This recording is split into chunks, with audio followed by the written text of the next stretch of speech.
तर मित्रांनो इथे दादा असतील आपले, त्यांनी हा काम इथे चालू केलं सांबरे साहेबांच्या आदेशानुसार. दादा काय बोलला या पॅच बद्दल, खड्ड्यांबद्दल? खड्ड्यांबद्दल तुम्ही लोक बोलता का हा सांबरे साहेब रस्ता बनवित नाही.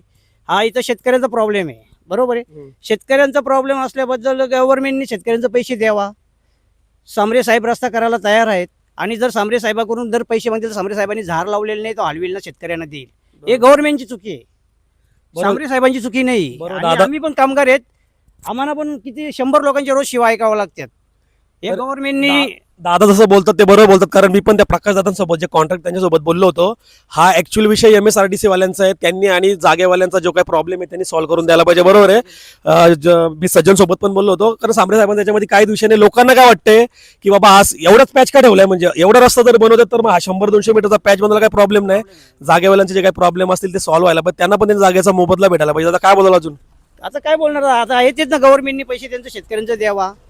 सांबरे साहेब आमचे काम करायला तयार आहेत, याचे आम्ही कामगार आहेत, आम्ही काम करायला तयार आहेत. नाही तर गव्हर्नमेंटने पोलीस प्रोटेक्शन द्यावा, आम्ही काम करायला तयार आहेत.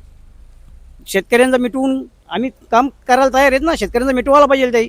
बरोबर, लोकांचा जो काही संभ्रम आहे सांबरे साहेबांबद्दल का पॅच का ठेवल्या वगैरे, तर जागेंचे प्रॉब्लेम आहेत. दादा जसे बोलले का त्यांनी परमिशन द्यावी 2 मिनिटांमध्ये, म्हणजे दुसऱ्या पुढच्या नेक्स्ट डेला ते हा रोड एकदम प्रॉपर बनवून देतील. बरं वाटलं दादांशी बोलून. बनवणार आम्ही. चला ठीक आहे, धन्यवाद. जास्त व्हिडिओ शेअर करा, म्हणजे लोकांपर्यंत या गोष्टी पोहोचल्या पाहिजेत. ऍक्च्युअल काय गोष्टी आहेत, खऱ्या काय गोष्टी आहेत त्या लोकांना माहित नाहीत, आता या व्हिडिओद्वारे आपल्याला समजतील. धन्यवाद.